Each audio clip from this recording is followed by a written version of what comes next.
Bien, muy buenos días.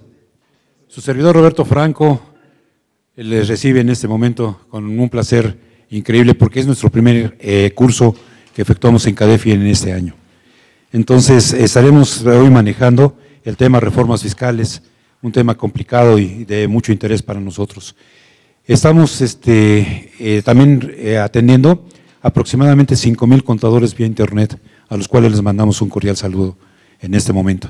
Y para este tema, el día de hoy nos estará acompañando el contador público certificado y especialista fiscal, Julio César Gómez.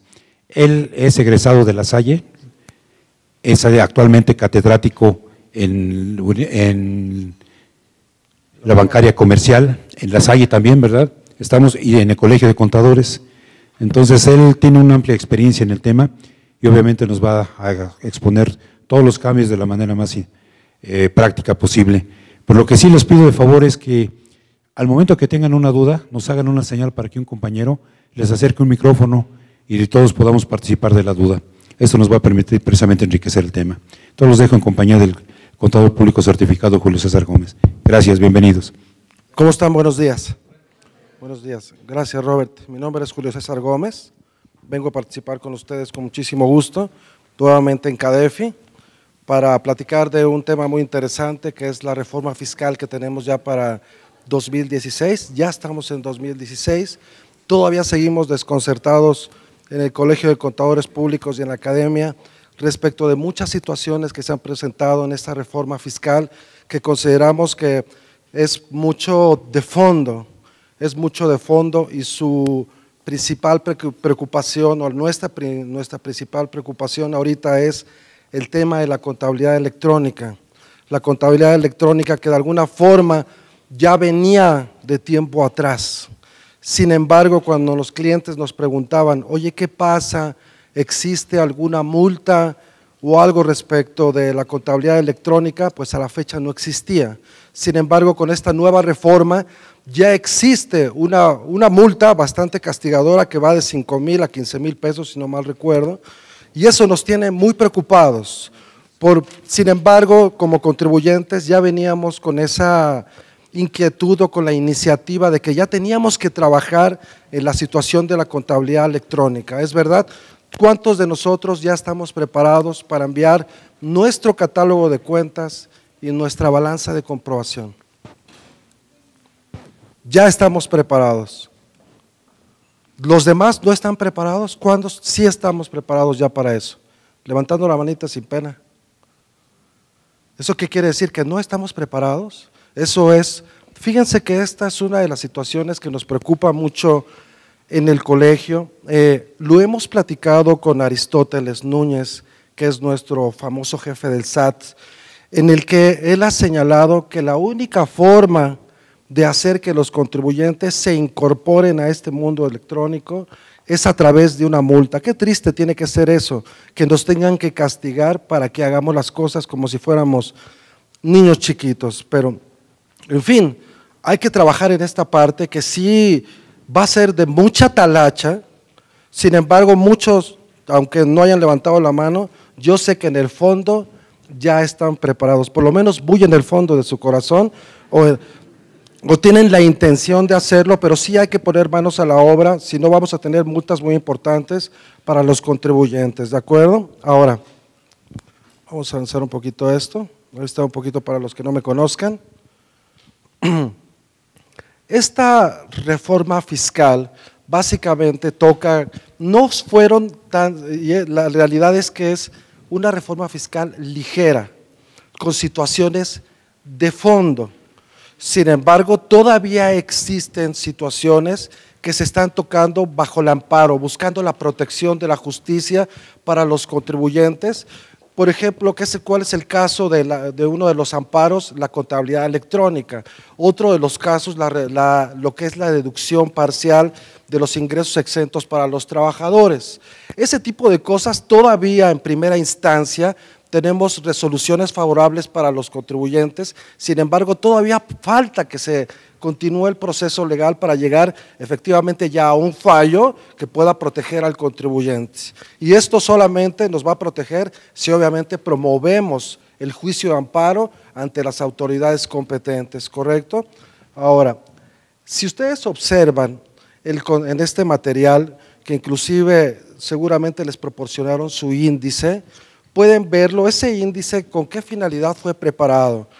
Que no exista un desorden en el curso que vamos a dar el día de hoy o que estamos dando el día de hoy, porque son tantas cosas, yo sé, lo veo en sus caras, que todos estamos inquietos en la parte de RIF o en la parte de la deducción parcial, en la parte de la contabilidad electrónica, en muchos conceptos que ahorita tenemos en nuestra mente. Vamos a ir tratando de desahogarlos poco a poco para que no lo hagamos de forma revuelta, porque ¿qué pasa en muchos foros? Preguntan de RIF, preguntan de esta deducción inmediata, es una combinadera de cosas y al final del día salimos con cara de tristeza. Sí nos sirvió el curso, sin embargo nos revolvemos más o nos inquietamos más, y lo que tratamos nosotros en CADEFI es que ustedes tengan claridad de los cursos que nosotros vamos dando, ¿correcto? Entonces, vean esta lámina. Y básicamente los puntos donde vamos a pasear es en la Ley de Ingresos de la Federación.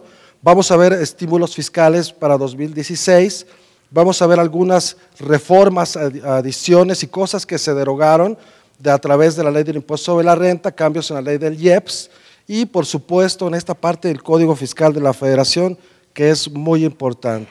Ahora, lo primero que tenemos que conocer o lo que sugerimos que analicemos o pensemos o tengamos un detenimiento o reflexión es cuál fue el entorno o cuál fue la razón del porqué de esta reforma.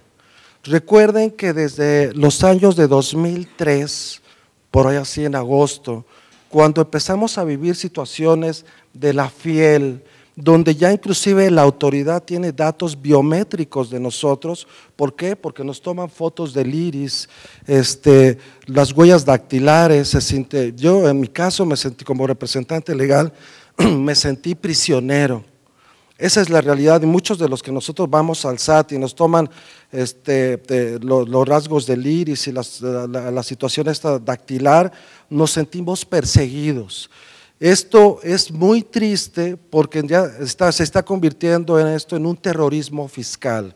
Nos sentimos perseguidos, vamos caminando en la calle y vamos diciendo, ya me está mirando porque no acumulé los 100,000 pesos que debía haber acumulado, y nos sentimos como con una especie de culpabilidad. La autoridad nos está vigilando muchísimo. El destino ya nos alcanzó, a través del tiempo nos han ido presionando. Nos han ido insistiendo en los cambios que se iban a realizar. Sin embargo, el contribuyente, y como somos latinos, el latino es la sangre caliente, nos gustan las emociones fuertes, y hasta este momento es cuando empezamos a sentir presión, y no nada más desde el punto de vista legal de la norma fiscal mexicana. Ahora esto ya rebasó fronteras, ya tenemos una fiscalización desde el punto de vista global. Ustedes recuerden que existe el grupo de los G20 y por supuesto la OCDE. Ahora, donde los países que vamos o los países que formamos parte de la OCDE, compartimos situaciones acerca de nuestra economía y por supuesto acerca de la fiscalización que tienen nuestras autoridades fiscales.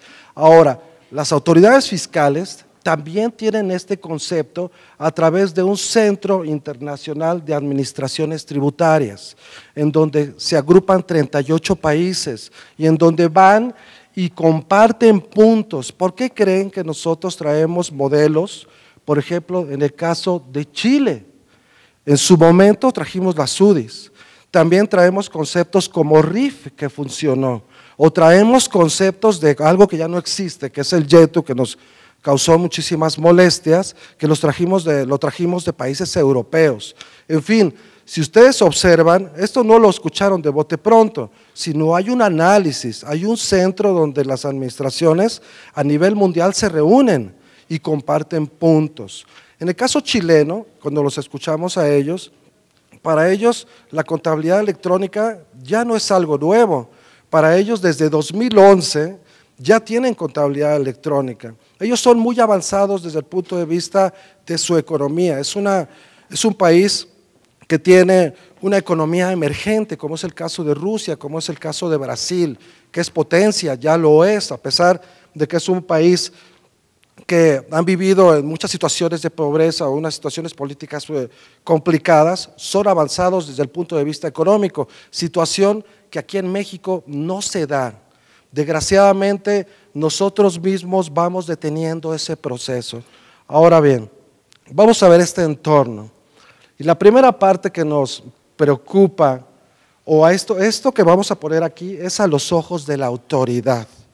¿Qué es lo que ellos piensan u opinan o manifestaron en la exposición de motivos de por qué se da esta reforma fiscal? Y si ustedes miran la lámina, señala que le echan la culpa al entorno económico externo, que es complejo y volátil. Crecimiento global a la baja, que es totalmente cierto, incremento de tasas de interés en Estados Unidos. No me digan que las tasas de interés en México son suaves. Por supuesto que también tenemos tasas complicadas. Bajos precios de hidrocarburos. Ustedes saben que el petróleo está a la baja. Ahora, desaceleración del ritmo de crecimiento de China, que es un país potencia desde el punto de vista económico y que es proveedor del mundo, esa es la realidad.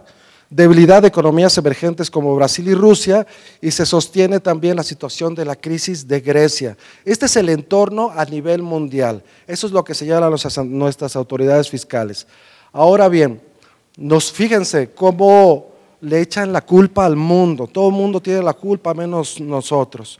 ¿Por qué? Porque ellos señalan que México en sus mercados financieros ha mostrado un ajuste ordenado. Eso es mentira. Ha estado muy volátil la situación de del sistema financiero y todos los mercados. Esa es la realidad. No podemos ocultar o tapar el sol con un dedo. Ellos señalan que hemos estado estables, pero esa no es la realidad. Ahora, el año actual ha tenido crecimiento mayor al reflejado en 2014. Esto es lo que señalaron en la exposición de motivos. Repito, nuestro Producto Interno Bruto, ustedes observen, el Producto Interno Bruto de otros países es el doble de nosotros. Nosotros el año pasado alcanzamos 2.4 de PIB, si no mal recuerdo, cuando en países de Centroamérica inclusive su Producto Interno Bruto es del doble de nosotros, siendo que nosotros somos más potencia desde el punto de vista económico. Ahora, la economía nacional crece de manera balanceada. Yo les pregunto, ¿balanceada para dónde? ¿O qué es para ellos el balance? ¿Un balance negativo? Pues sí estamos inclinados hacia un balance negativo, esa es la realidad, pero ellos sostienen que nuestra economía nacional ha crecido de manera balanceada, situación que desde nuestro punto de vista no la compartimos. Ahora, inflación controlada y a la baja, eso es cierto, hemos mantenido niveles de inflación por debajo del 3% y eso creo que es positivo. Sin embargo, las tasas de interés históricamente bajas, no lo compartimos, eso no es la realidad. Ahora, incremento del PIB en el primer semestre de 2015, que fue el 2.4 que le estábamos señalando. Ahora, ellos piensan que será de 3.5 o 3.6 para el próximo año, para 2016, que ya estamos en 2016. Ahora, vamos a pasear básicamente los puntos que son inquietud, y vamos a irlo recorriendo uno por uno, pero vamos a platicarlos ahorita de bote pronto. El caso de las deducciones personales, deducible en su totalidad el estímulo fiscal del artículo 185. Ustedes saben, y ustedes lo recuerdan, que cuando hacemos nuestra declaración anual como persona física, existe un tope que cómo surge, o más bien, cómo se mantiene en ese momento hasta 2015. 10% sobre los ingresos o 4 veces el salario mínimo anualizado, por supuesto, ¿de acuerdo? Y ahora para 2016 se incrementa a 5 veces el salario mínimo o 15 veces el monto de los ingresos del contribuyente. Esto es positivo, es un beneficio, sin embargo, lo que sí les puedo decir es que a través de la PRODECON existe la posibilidad de ampararnos. Recuerden que nosotros somos los que estamos siendo gobernados y nosotros podemos exigir nuestro derecho o nuestra protección ante la ley. Esto muchos contribuyentes lo hacen a través de la Prodecom, ampararse. Yo no entiendo por qué muchos no lo hacemos. ¿Por qué? Porque nos da miedo o a lo mejor porque no tenemos tiempo o porque no nos es relevante. Pero caray, esas deducciones personales nos provocan un saldo a favor y ese saldo a favor puede retornar a nosotros. Así como nosotros tenemos la obligación de pagar, también la autoridad tiene la obligación ¿de qué? De devolver los saldos a favor. Sin embargo, no luchamos por ellos, decimos, ok, nos dan un límite y decimos, bueno, pues nos vamos con la cara agachada y bueno, qué tristeza y en fin, y eso no se vale. En el caso de las deducciones de gastos médicos, no debería de existir algún límite o llevarlo a este tope global. Ahorita con la reforma ya se les ha hecho hincapié a las autoridades fiscales que es de totalmente, y no es proporcional la situación de que limiten las deducciones de gastos médicos. Ahora, para 2016 existe la posibilidad, en el caso de una incapacidad parcial, donde el trabajador o la persona física vea mermadas sus capacidades para trabajar en más de un 50%, entonces, ¿qué va a pasar? Es posible que se pueda tomar el 100% de esa deducción personal en el caso de los gastos médicos, siempre y cuando contemos con una constancia que otorguen las instituciones públicas de salud o que cualquier institución médica que te la proporcione y que diga que efectivamente estás mermado en tu capacidad en ese porcentaje, entonces, ¿qué pasa? Podemos tomar la deducción del 100%. Yo creo que eso es positivo. Ahora, otra cosa, en adición a esto, en el caso de las deducciones personales, lo que son las aportaciones que hacen los trabajadores o una aportación que hace una persona física para poder prever su futuro, para recibir dinerito al momento de la jubilación, ese tipo de aportaciones ya no van a estar sujetas al límite del 15% o en su caso los 5 veces el salario mínimo. ¿De acuerdo? ¿Esto en dónde está regulado? En el artículo 185. Ese propio 185 te señala, y esto desde 2015, que el tope para poder a las aportaciones debería de ser 152,000 pesos. Ese es el tope.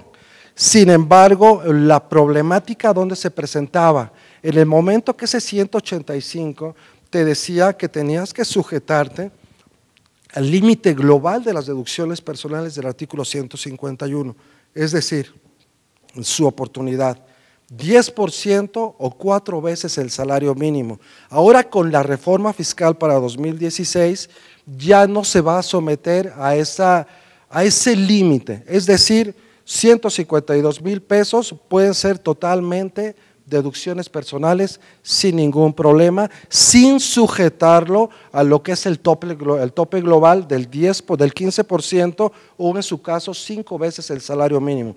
Esto es en términos generales y ahí traemos un pequeño caso práctico para que ustedes lo miran y vean el efecto positivo que provoca en el contribuyente. Sin embargo, repito, esto se puede proteger, vamos al amparo. Si vamos al amparo no tiene por qué existir limitante. El buscar la protección de la justicia implica que podamos meter todas las deducciones personales. ¿Por qué? ¿Por qué gastamos en hospitales? ¿Por qué gastamos en gastos dentales? Porque es nuestra salud. Y esto en términos constitucionales, nosotros tenemos el derecho ¿a qué? Al derecho a la salud. Sin embargo, si nuestro gobierno no nos los otorga, entonces tenemos que recurrir a instituciones privadas y gastar un dineral.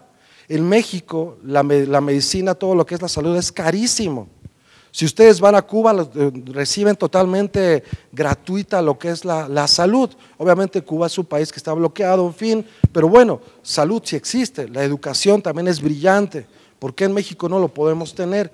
En fin, este es uno de los primeros puntos que creo yo que es positivo, está padre, es beneficioso para nosotros como contribuyentes, pero recordemos, esto es lo que dice la letra de la ley. Sin embargo, podemos ir a la Prodecom y ampararnos contra este límite, es decir, tomar la deducción de todas las deducciones sin que existan topes. Ahora bien, en el caso muy específico de quién, de los donativos que está topado el 7% de los ingresos acumulables del ejercicio inmediato anterior, ahí sí no hay vuelta de hoja, ahí no veo problema, pero lo demás no entiendo por qué debemos obedecer a un límite, existe, pero podemos ampararlo. ¿Está clara esta parte?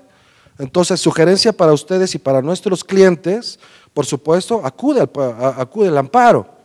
Acude al amparo para que tomes el 100% de las deducciones personales. Es nuestro derecho, tenemos obligación de pagar, eso hay claridad, pero también tenemos el derecho a recibir el saldo a favor que se provoca por nuestras deducciones personales. Ahora, se reactiva temporalmente, de manera temporal, la deducción inmediata para contribuyentes hasta 100 millones de pesos. Ahora, hasta adelante, en el… ¿sí? Hola, buenos días. ¿Cómo estás? ¿Tu nombre, perdón? Ricardo, mucho gusto. Ricardo. Disculpe una pregunta. En términos de donativo, yo sí tengo una cuestión. En disposiciones generales establece que es el 7% sobre los ingresos acumulables, no, sobre la utilidad, perdón, del ejercicio anterior. Pero en términos de persona física hace una especificación que es sobre los ingresos acumulables. ¿Qué aplico para donativos? Es para una persona física es el 7% sobre los ingresos acumulables. Ese es el limitante. Aunque la disposición general diga sobre el resultado. Es sobre los ingresos acumulables. ¿Correcto? Ok. Seguimos. Deducción inmediata. Este concepto existió hasta 2013 y seguramente muchos de ustedes lo recuerdan. Ahora bien, sin embargo existían candados para esta deducción inmediata que no se podía utilizar en zonas metropolitanas como Guadalajara, México y Monterrey. Y para todos los demás no había problemática para que utilizáramos esa deducción inmediata. Ahora, perdón, con ciertos topes, eso es bien importante, con ciertos requisitos. Ahora bien, para 2016 se reactiva esa deducción inmediata. Creemos que la autoridad entendió que esa deducción inmediata es muy necesaria para los contribuyentes. Ahora, el candado, ¿dónde está?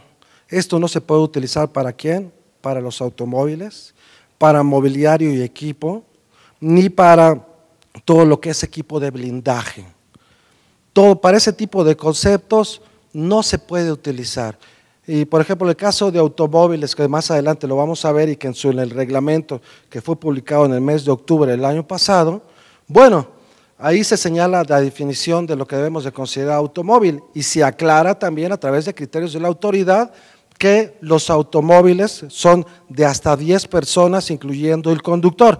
Sin embargo, si seguimos la lectura de ese criterio, te habla del caso de las pick-ups o los que son para carga. Ese tipo de unidades no son consideradas automóviles. Entonces, ¿qué pasaría? A ellos sí les aplica la deducción inmediata. El candado está para los automóviles de forma natural, pero para las pick-ups o considerados también para carga o transporte, ese tipo de unidades sí pueden acudir al procedimiento de deducción inmediata. Ahora, hay algo interesante también en esta deducción inmediata. Se puede utilizar también para disminuir o traer un beneficio en la determinación de los pagos provisionales. En la determinación de los pagos provisionales podemos utilizar la deducción inmediata que estamos ya ejecutando y yo creo que eso es bastante positivo. Y después, para efectos de la declaración anual, podemos utilizar esa deducción inmediata también y lo que está novedoso es que podemos aplicar un ajuste. Podemos, como lo hacemos para los automóviles normales en el caso de la depreciación, en este caso también para la deducción inmediata se podrá considerar esa deducción inmediata indexada y eso yo creo que es también beneficioso, más adelante lo vamos a ver. Ahora, también hay estímulos para la inversión o para incentivar las empresas de inversión en energías renovables o las empresas que les llaman empresas limpias. Ahora, capitalización delgada para la industria eléctrica también es uno de los temas importantes de la reforma para considerar para este tipo de industrias o para este tipo de empresas el poner candados para lo que es la capitalización delgada.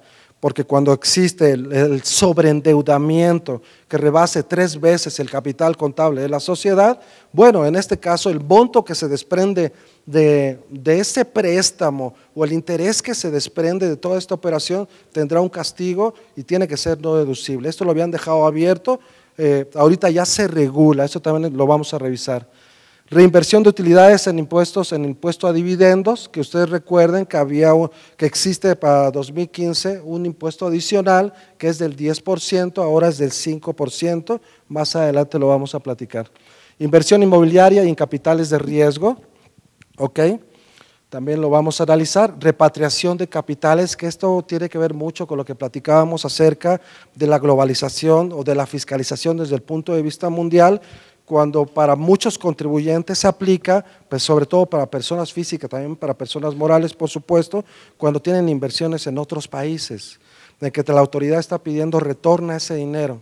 No te voy a castigar tanto, pero quiero que retornes ese dinero, porque recordemos que México tributa en un esquema mundial de ingresos, ¿estamos de acuerdo? En el caso, por ejemplo, de las personas morales, te dice que acumulará los ingresos acumulables independientemente de dónde provengan. Entonces, si tenemos una inversión en otro país, entonces esos ingresos deben de tributar en nuestro país. Eso es lo que está buscando la autoridad, que se retornen esos capitales. Más adelante viene el detalle de la ley. Ahora, y apoyos al sector primario. Al sector primario dedicados a las personas físicas y morales que se dediquen a la parte de agricultura, silvícola, ganadería y todo ese tipo de conceptos. También vienen algunos estímulos fiscales para ellos y algunas situaciones para los que no se pudieron en su oportunidad incorporar al régimen o al sector primario para que lo hagan y presenten complementaria del ejercicio inmediato anterior. Más adelante lo vamos a platicar.